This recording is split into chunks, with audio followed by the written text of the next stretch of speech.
जय श्री राधे दोस्तों, केपी की वाणी चैनल में आपका स्वागत है। माता रानी का आशीर्वाद पाने हेतु कमेंट में जय माता दी अवश्य लिखे। वहीं अगर आप महाकाल के भक्त हैं तो कमेंट में हर हर महादेव अवश्य लिखे। यकीन जानिए माता रानी संग महादेव की कृपा आप पर अवश्य बरसेंगी। दोस्तों, इस वीडियो में आपको नवरात्रि में चंद्र राशि परिवर्तन से जिन 5 भाग्यशाली राशि के जातकों के सगाई शादी विवाह के योग बन रहे हैं उसकी जानकारी दूंगा। जैसा कि आपको ज्ञात है कि शारदीय नवरात्रि का शुभारंभ 15 अक्टूबर को होने जा रहा है, तो इसके बारे में विस्तार से बताऊंगा। इसके अलावा उपाय भी बताऊंगा। साथ ही आपको उन 5 राशि के जातकों के दिशा दूरी और नाम की भी अवश्य ही जानकारी दूंगा। उससे पहले आपको बता दें कि अगर आप माता रानी के दरबार में अपनी अर्जी लगवाना चाहते हैं तो आप अपनी स्वेच्छा से जो भी आप अर्जी शुल्क है वह आप केपी की वाणी पर भेज सकते हैं। आपकी जो भी अर्जी है वो माँ अम्बे के दरबार में वहां पर लगवाई जाएगी और आपकी जो भी मनोकामनाएं हैं उसके हेतु वो अर्जी लगवाई जाएगी। तो आप केपी की वाणी से संपर्क कर सकते हैं माता के दरबार में अर्जी लगाने हेतु, और जो भी आपकी मनोकामनाएं हैं माँ शक्ति पीठ की कृपा से अवश्य ही पूर्ण हो जाएंगे, तो आप संपर्क कर सकते हैं। वहीं ऐसे जातक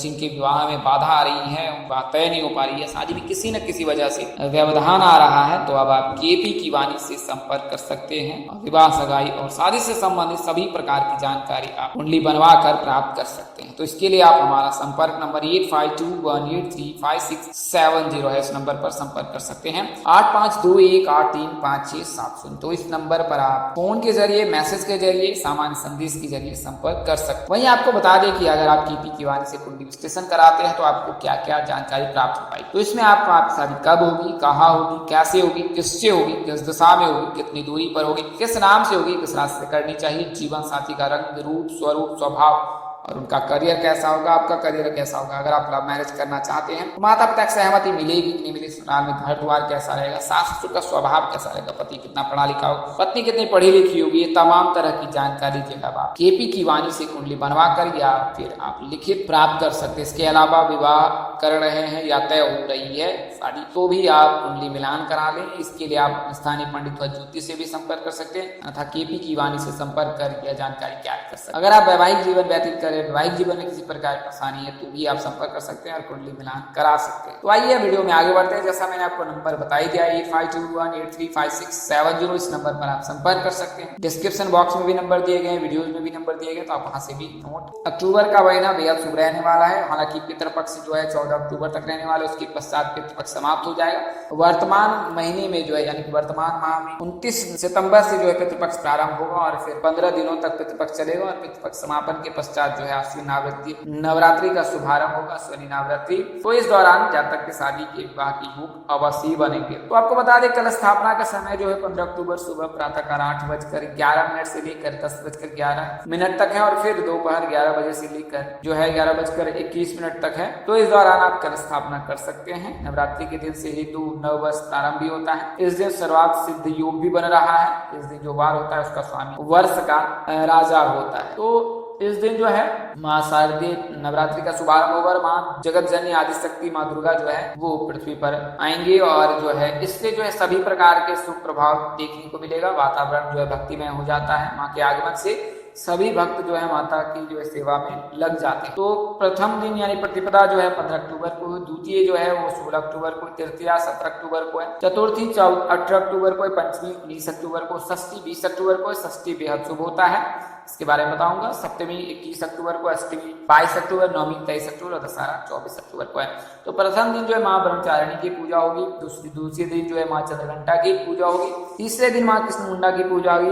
चौथे दिन माँ स्कंद माता, पांचवें दिन माँ स्कंद माता की पूजा होगी। छठे दिन माँ कात्यायनी की पूजा होती है। सातवें दिन माँ कालरात्रि की पूजा होती है। आठवें दिन माँ सिद्धिदात्री की पूजा होती है। वही 9वें दिन माँ महागौरी की पूजा की जाती है। हालांकि इसमें थोड़ा सा अंतर है। 8वें दिन ही माँ महागौरी की पूजा की जाती है, जबकि 9वें दिन सिद्धिदात्री माता की पूजा की जाती है। कात्यायनी माँ की पूजा करने से जातक के विवाह के प्रबल योग बनते हैं और कात्यायनी माँ की पूजा षष्ठी के दिन किया जाता है। और इस दिन से ही अगर आप शीघ्र विवाह के इच्छुक हैं तो फिर माँ कात्यायनी की जो पूजा है वो षष्ठी के दिन करें और इसके बाद लगातार 40 दिनों पर माँ कात्यायनी की पूजा करें और इस दौरान आपके कन्या सूत्र में बंधने के प्रबल योग बनेंगे। तो माँ कात्यायनी की पूजा अवश्य करें। उस दौरान जो है आप निम्न मंत्रों का भी जाप कर सकते हैं। इसके अलावा अगर आप विधि जानना चाहते हैं प्लेलिस्ट पर जाएं और अपने राशि अनुसार से वीडियो देख सकते हैं। साल 2000 जो नवरात्रि गुजरी है चैत्र नवरात्रि, उसमें भी जो है कात्यायनी माँ की जो है पूजा विधि बताई गई है। इसके अलावा ये विशेष वीडियो भी बनाए गए हैं, तो आप प्लेलिस्ट पर जाकर अपने अनुसार से वीडियो देख सकते हैं और यह जानकारी प्राप्त कर सकते हैं कि विधि क्या है। इसके अलावा जो है आप संक्षेप में बता दूं कि उस दिन जो है स्नान ध्यान करने के पश्चात जो ब्रह्म बेला में उठे और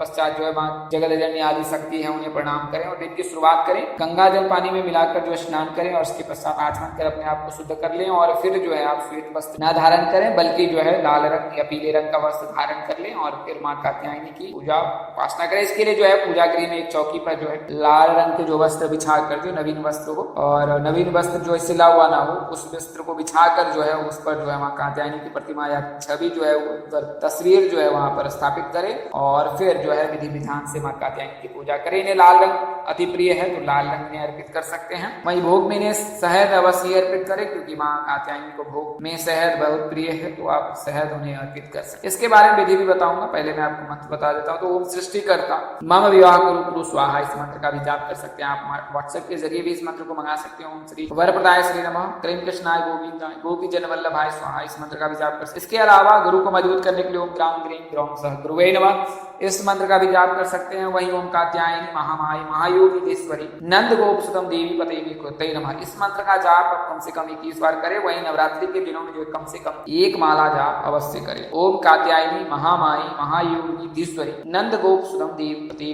कृते नमः, इस मंत्र का जाप कम से कम एक माला जाप उस दिन अवश्य करें षष्ठी की तिथि को। तो उस दिन जो अगर आप करते हैं तो फिर शीघ्र विवाह के योग बनेंगे, नवरात्रि में भी योग बन सकते। वहीं आपको विधि बता देता हूँ कि किस तरह से करना है। तो आपको करना क्या है, माँ कात्यायनी को भोग में शहद लगाना है, शहद अर्पित करना है। इसके अलावा जो है उन्हें लाल रंग के फूल बहुत प्रिय हैं, तो आप लाल रंग के फूल जो है उन्हें अर्पित कर सकते हैं। यदि आप कोई कार्य कर शुभारंभ करना चाह रहे हैं तो उसमें भी सफलता प्राप्ति है तो माँ कात्यायनी की पूजा कर सकते हैं। उनकी पूजा उपासना करने की वजह सिद्धि प्राप्त होती है क्योंकि ये सिद्धियों की ही देवी हैं। तो इसके अलावा जो है आपको पूजा विधि बता दूं तो उस दिन प्रातः काल उठ जाएं, पूजा का संकल्प ले, माँ जगत जननी माँ जो दुर्गा है उन्हें प्रणाम करें और फिर उसके बाद माँ कात्यायनी को स्मरण करके गंगा जल युक्त पानी से स्नान करें। फिर इसके बाद जो है माँ की विधि विधान पूजा करें। इसके लिए जो है माँ कात्यायनी को स्मरण करके उनका गंगा जल से अभिषेक करें। फिर उनको वस्त्र, लाल गुलाब का फूल या लाल फूल, अक्षत, धूप, दीप, गंध, नैवेद्य आदि अर्पित करें। इस दौरान उनके मंत्रों का आप जाप करें। फिर उन्हें शहद का भोग लगाएं। इसके पश्चात दुर्गा चालीसा, माँ कात्यायनी की कथा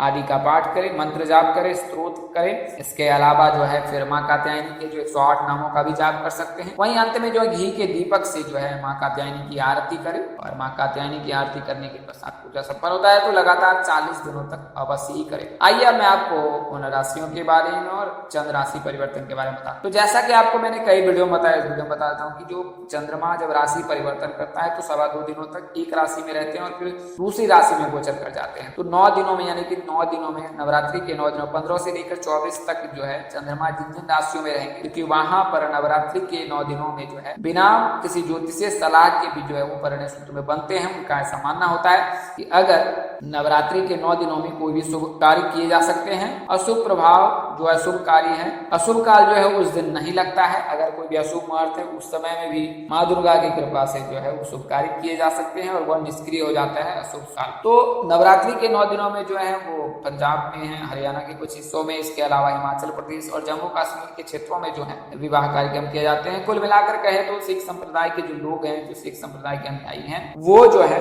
इन चीजों को मानते हैं, नवरात्रि के दिनों में ये चीज करते हैं। इसके अलावा सनातन धर्म में भी जो है नवरात्रि को शुभ माना जाता है। इस दौरान कोई भी शुभ कार्य कर सकते हैं, शुभ कार्य का शुभारंभ कर सकते हैं। वहीं इस दौरान सगाई तो निश्चित ही हो सकती है। अगर विवाह नहीं हो सकता है क्योंकि चतुर्मास में विवाह कार्यक्रम नहीं किए जाते हैं तो सगाई के कार्यक्रम संपन्न हो सकते हैं। तो इस दौरान जो है रिश्ते आ सकता है, इससे तय हो सकता है और सगाई भी। तो आपको बता दें 15 अक्टूबर को जो है प्रातःकाल 5:21 पर जो है वो चंद्रमा तुला राशि में प्रवेश करेंगे। 2.25 दिनों तक तुला राशि में रहेंगे। इस दौरान तुला राशि के जातकों के लिए तो फल प्राप्त प्राप्त हो सकता है। इसके अलावा 2.25 दिनों के बाद वो वृश्चिक राशि में प्रवेश कर जाएंगे और 2.25 दिनों तक रहेंगे वृश्चिक राशि में। 17 अक्टूबर को 2:19 में प्रवेश करेंगे और फिर 2.25 दिन रहने के बाद जो ये धनु राशि प्रवेश करेंगे 19 अक्टूबर को संध्या काल 9:03 पर जो प्रवेश करेंगे और 2.25 दिनों तक फिर धनु राशि में ही रहेंगे और फिर इसके बाद जो ये निकलकर मकर राशि में प्रवेश कर जाएंगे कैप्रिकॉर्न में और ये 22 अक्टूबर को प्रवेश करेंगे 1:38 देर रात में और फिर 2.25 दिनों तक 24 अक्टूबर को प्रातः काल 4:22 पर ये फिर कुंभ राशि में प्रवेश कर जाएंगे। तो वर्तमान समय में शनि वक्री चल रहे हैं तो मकर राशि कुंभ राशि के जातकों के लिए ऐसे योग नहीं है, लेकिन जो पंजाब समुदाय के लोग हैं वहां के लोगों के लिए पूरी तरह से सक्रिय लागू होता है कि उनके उन दिनों में रिश्ते तय होने के, रिश्ते होने के, विवाह होने के प्रबल योग है। तो आपको मैंने राशि के बारे में बता दिया कि राशियों में राशि परिवर्तन कर रहे हैं चंद्र राशि।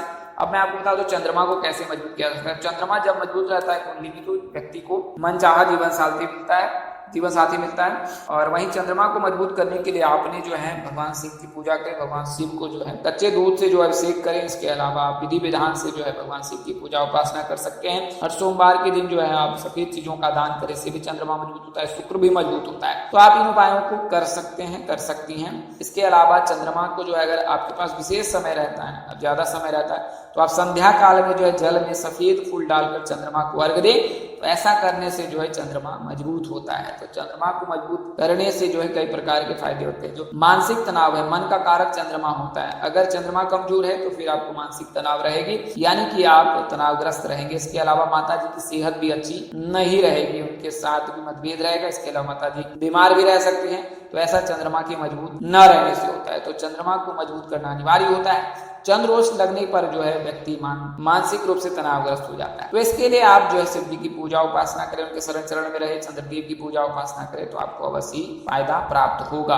और एक बार चंद्रमा मजबूत हो जाता है या उनकी दृष्टि शुभ पड़ जाती है तो न केवल मानसिक तनाव से निजात मिलता है बल्कि विशेष कार्य में भी सिद्धि प्राप्त होती है। तो नवरात्रि में जिन 5 राशि के जातकों के लिए जो है उनकी दिशा, दूरी और नाम बता देता हूँ। तो तुला राशि इसमें प्रथम है क्योंकि 2 दिनों तक तुला राशि में ही चंद्रमा का गोचर रहेगा।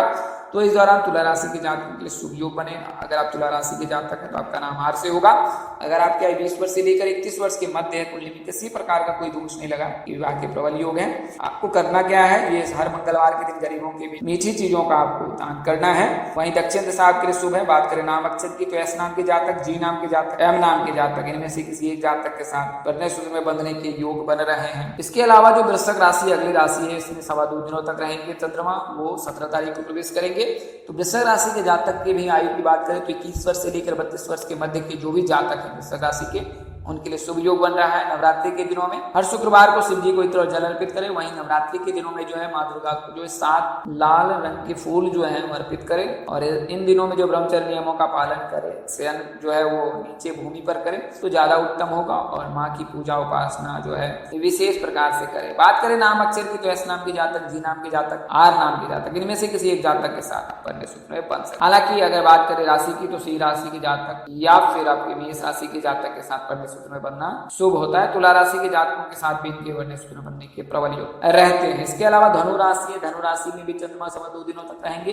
और नवरात्रि के दिनों में अक्टूबर में रहेंगे। तो अगर आप धनु राशि के जातक हैं, आपकी आयु 20 वर्ष से अधिक है, 21 वर्ष के मध्य है, तो इस वर्ष योग है, नवरात्रि में भी प्रबल योग है। बात करें हर बुधवार को जो है भगवान गणेश जी को दुर्बार पर अर्पित करें। इसके अलावा माँ दुर्गा को जो है श्रृंगार की वस्तुएं हर बुधवार के दिन अर्पित करें। स्नान ध्यान करने के पश्चात निकटतम दुर्गा मंदिर जाकर वहां जो है माँ को जो है श्रृंगार की वस्तुएं जो है आप उन्हें अर्पित करें। और अगर आप इस उपाय को करते हैं तो यकीन जानिए कि आपको माँ कात्यायनी की कृपा आप पर अवश्य बरसेगी और उनकी कृपा से आपकी शादी अवश्य ही तय हो जाएंगी। उत्तर पूर्व दिशा में विवाह के प्रबल योग बन रहे हैं अगर आप धनु राशि के जातक हैं। इसके अलावा मकर राशि और कन्या कुंभ राशि दोनों के राशि स्वामी जो है शनिदेव आद्य भगवान शिव जी हैं। इनके दोनों के जो है शादी जो है दक्षिण और पश्चिम दिशा में होने के प्रबल योग है। चंद्रमा के राशि परिवर्तन से मकर राशि के जातकों के लिए शुभ योग बन रहा है। अगर आप जे नाम के जातक हैं और अगर आप पंजाब या उनके आसपास के क्षेत्रों के हैं तो फिर आपके विवाह के 100% है कि नवरात्रि में आपकी शादी निश्चित ही हो जाएगी। शुक्र विवाह के लिए जो है शुक्ल पक्ष में चंद्रमा को जल में सफेद फूल डालकर अर्पित करें, अर्घ दें, तो इससे शिव विवाह के योग बनेंगे। बात करें नाम के अक्षर की तो एच नाम के जातक, वाई नाम के जातक के साथ पढ़ने शुक्ल बनने के प्रबल योग है। वहीं कुंभ और मीन राशि से अगर विवाह हो तो ज्यादा उत्तम होगा। अंतिम राशि कुंभ राशि, जैसे मैंने दिशा दूरी बताई दी है। बात करें जन्मदिन की तो अगर जन्मदिन से देखते हैं तो 22 वर्ष से लेकर 29 वर्ष के मध्य और मकर राशि के 21 वर्ष से लेकर 30 वर्ष के मध्य जातक के शादी के योग बनते हैं। है माँ दुर्गा की पूजा उपासना के आदि शक्ति जो है अर्धनारीश्वर जो है शिव जी, वो आपके आराध्य हैं। तो आप अगर जगत जननी आदि शक्ति माँ दुर्गा की पूजा उपासना करते हैं तो यकीनन आपको अवश्य फायदा होगा। इसके अलावा भी 4 नवंबर के पश्चात जो है जब शनि मार्गी हो जाएंगे तो आपके लिए शुभ फल अवश्य ही देंगे। बात करें नाम का अक्षर की तो PRA नाम के जातक के साथ या APR नाम के जातक के साथ परमेश्वर बनने के प्रबल योग बन रहे हैं, दिशा पश्चिम हो सकती है। वही बात करें राशि की तो मिथुन राशि के जातक इनके लिए ज्यादा ही श्रेष्ठ होते हैं। तो आज के लिए इतना ही, अगले वीडियो में फिर मिलेंगे, तब तक के लिए मुझे इजाजत दें। आप जहां रहें मस्त रहें, स्वस्थ रहें, व्यस्त रहें, माता रानी की कृपा पर बरसती रहे। परम पिता परमेश्वर आपको सद्बुद्धि, सद्मार्ग और आगे बढ़ने की शक्ति दी। नमस्कार, जय श्री दोस्तों, जय श्री कृष्णा, जय माता।